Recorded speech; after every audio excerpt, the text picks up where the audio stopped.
नमस्ते प्यारे विद्यार्थियों, मेरे ऑनलाइन यूट्यूब चैनल पे आपका हार्दिक स्वागत और अभिनंदन। आज हम बात करेंगे रासायनिक समीकरण कार्यपत्रक 3, जो फर्स्ट लेसन का है। देखिए, फर्स्ट क्वेश्चन है, क्षारण किसे कहते हैं, एक उदाहरण दीजिए। यानी कोरेजन क्या चीज़ होती है।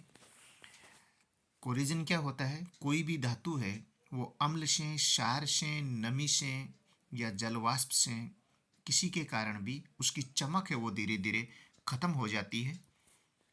उस चमक को खत्म होना है, वो क्षारण या कोरेजन कहलाता है।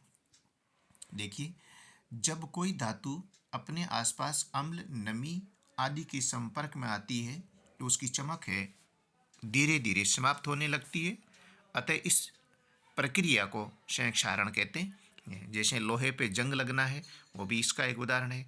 चांदी के आभूषणों का काला पड़ना है, ये भी इसका एक उदाहरण है। तो ये है कोरेजन। दूसरा है, नेक्स्ट क्वेश्चन, किस घटना के कारण चांदी काली पड़ जाती है। तो ये भी कोरेजन का ही उदाहरण है। तो कोरेजन के कारण है वो चांदी काली पड़ जाती है। चांदी की जो ऊपरी परत है वो क्या करती है, वायु में उपस्थित हाइड्रोजन सल्फाइड है उससे अभिक्रिया करती है, और हाइड्रोजन सल्फाइड से अभिक्रिया करके ऊपर की परत है वो मटमैले रंग की या काले रंग की हो जाती है। तो इसमें अपने को लिखना है, चांदी वायु में उपस्थित हाइड्रोजन सल्फाइड के साथ अभिक्रिया करके ऊपर की परत है वो काली या मटमैली हो जाती है। इसको हम कोरेजन कहते हैं और इसके कारण चांदी है वो काली पड़ जाती है। नेक्स्ट क्वेश्चन है, तांबे के ऊपर हरापन कौन सी प्रक्रिया के कारण दिखाई देता है। तो कॉपर यानी तांबे के कोई भी बर्तन होता है हम घर में काम में लेते हैं तो वो धीरे धीरे उसके ऊपर है वो परत आ जाती है एक हरे रंग की, और वो ऊपर की चमक है वो अपनी धीरे धीरे खो देता है। तो उसका कारण क्या होता है, उसका कारण होता है वायु में उपस्थित कार्बन डाइऑक्साइड। कार्बन डाइऑक्साइड है वो उसके ऊपरी परत से अभिक्रिया करती है, और अभिक्रिया करके वो ऊपर की परत है उस पर कॉपर कार्बोनेट है वो जमा हो जाता है, और कॉपर कार्बोनेट के कारण है उसका ऊपर का रंग है वो हरा दिखाई देता है। तो कॉपर वायु में उपस्थित आर्द्र कार्बन डाइऑक्साइड के साथ अभिक्रिया करता है, जिससे इसकी सतह से भूरे रंग की चमक है वो धीरे धीरे खत्म हो जाती है। इस पर हरे रंग की परत है वो चढ़ जाती है। हरा पदार्थ कॉपर कार्बोनेट होता है। कॉपर है वो कार्बन डाइऑक्साइड से अभिक्रिया करता है, और कार्बन डाइऑक्साइड से अभिक्रिया करके क्या बनाता है, कॉपर कार्बोनेट बना लेता है, और यही कॉपर कार्बोनेट है जो हमें हरा दिखाई देता है। नेक्स्ट क्वेश्चन है कि निश्चित अवधि के पश्चात तेलीय खाद्य पदार्थ है उनका स्वाद क्यों बदल जाता है। निश्चित अवधि के पश्चात तेलीय पदार्थों का स्वाद क्यों बदल जाता है। यानी अपने घर में अचार या मुरबे जो होते हैं वो यदि लंबे समय तक पड़े रहते हैं तो लंबे समय बाद है उनका स्वाद है वो चेंज हो जाता है। तो स्वाद चेंज होने का कारण क्या है, वो विकृत गंधिता हो जाता है। विकृत गंधिता क्या है, ये ऑक्सीकरण अभिक्रिया है, इसमें उपचयन हो जाता है जिसके कारण है वो विकृत गंधिता हो जाती है। इसका उपचयन होना यानी ऑक्सीजन का जुड़ जाना, यानी वातावरण की जो ऑक्सीजन होती है वो उससे अभिक्रिया करती है, और अभिक्रिया करने के कारण है वो ऑक्साइड बन जाता है, और ऑक्साइड बनने से उनका स्वाद है वो चेंज हो जाता है। तो तेल एवं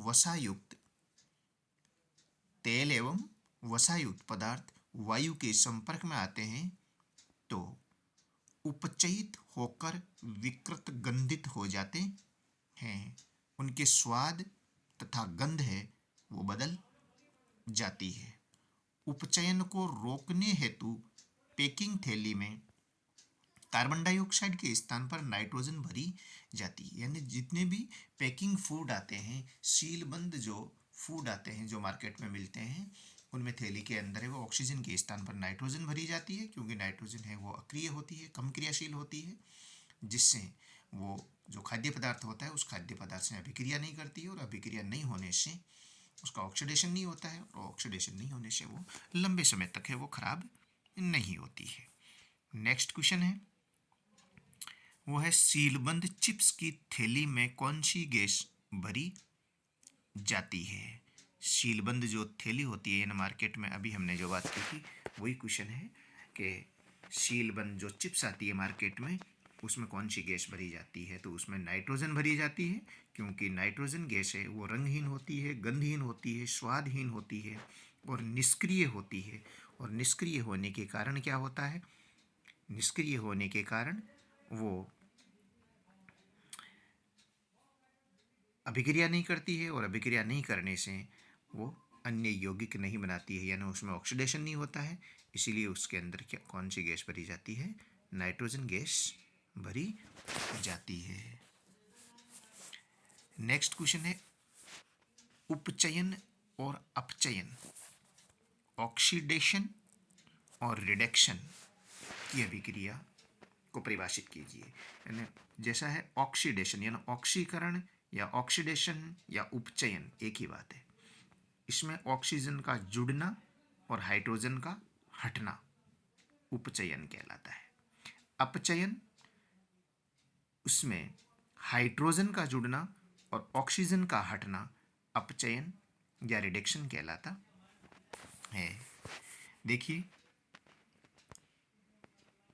यह किसी अभिक्रिया के साथ जब किसी पदार्थ में ऑक्सीजन की वृद्धि होती है या हाइड्रोजन का ह्रास होता है तो उस अभिक्रिया को उपचयन या ऑक्सीकरण या ऑक्सीडेशन रिएक्शन कहते हैं।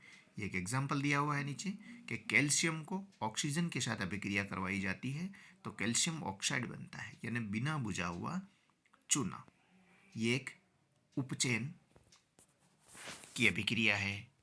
तो इसके बाद है अपचयन, इसको नीचे लिखा है मैंने, अपचयन किसे कहते हैं ये देखिए। जब किसी अभिक्रिया में किसी पदार्थ के साथ ऑक्सीजन का ह्रास होता है या हाइड्रोजन की वृद्धि होती है या हाइड्रोजन जुड़ती है, इस अभिक्रिया को अपचयन या अवकरण कहते हैं। जैसे कैल्शियम ऑक्साइड है, इसकी हाइड्रोजन से अभिक्रिया की जाती है तो क्या हो रहा है, ऑक्सीजन हट रही है, यानी कॉपर से ऑक्सीजन कम हो रही है, ऑक्सीजन का ह्रास हो रहा है। तो Cu का क्या हो रहा है, Cu का अपचयन हो रहा है।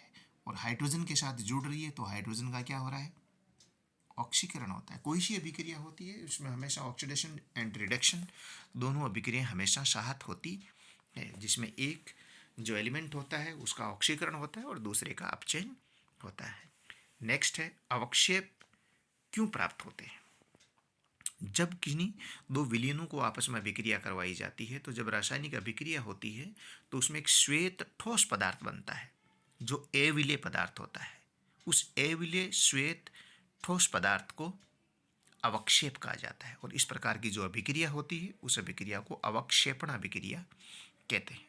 लिखेंगे कैसे इसको, मेन बात है लिखने की, यानी कोई भी क्वेश्चन है वो हमें आता अच्छी तरह से है लेकिन उसको प्रेजेंट कैसे किया जाता है उसकी प्रेजेंटेशन हमारी अच्छी होनी चाहिए, लिखा हुआ अच्छा होना चाहिए। और लिखने में भी मूल बात जो निर्भर करती है वो ये निर्भर करती है कि जो हमें पूछा गया है उसको सटीक शब्दों में लिखना, भले ही शब्द कम हो लेकिन सटीक शब्द होने चाहिए। जब दो विलयनों के बीच रासायनिक अभिक्रिया के फलस्वरूप श्वेत ठोस पदार्थ बनता है जो जल में अविलेय होता है, उसे अवक्षेप तथा इस अभिक्रिया को अवक्षेपण अभिक्रिया कहते हैं। नेक्स्ट है, निम्न अभिक्रिया को संतुलित कीजिए। तो अभी हमने पढ़ा था पीछे कि किसी भी अभिक्रिया को संतुलित कैसे किया जाता है। तो किसी भी अभिक्रिया को संतुलित करने के लिए हम कौन सी विधि काम में लेते हैं, हीट एंड ट्रायल मेथड है वो काम में लिया जाता है। तो यह बेरियम क्लोराइड प्लस H2SO4 यानी सल्फ्यूरिक अम्ल की अभिक्रिया आपस में करवाई जाती है तो बेरियम सल्फेट बनता है और HCl बनता है। नेक्स्ट है, पोटेशियम का प्रतीक क्या है। तो पोटेशियम का प्रतीक K होता है जिसको कैलियम कहते हैं, जिसको लैटिन भाषा में लिखा जाता है, और परमाणु क्रमांक 19 होता है। इसके बाद नेक्स्ट क्वेश्चन है जल का रासायनिक सूत्र। तो जल का रासायनिक सूत्र H2 होता है जिसका मोलर द्रव्यमान है वो 18 होता है। आज के लिए बस इतना ही। Thank you. इसको अपनी कॉपी में, अपनी जो वर्कशीट है उसमें अच्छी तरह से लिखें। और यदि आपको ये जानकारी अच्छी लगी है तो इस चैनल को सब्सक्राइब करें और किसी अपने साथी एक स्टूडेंट के पास इसको शेयर ज़रूर करें ताकि अधिक से अधिक स्टूडेंट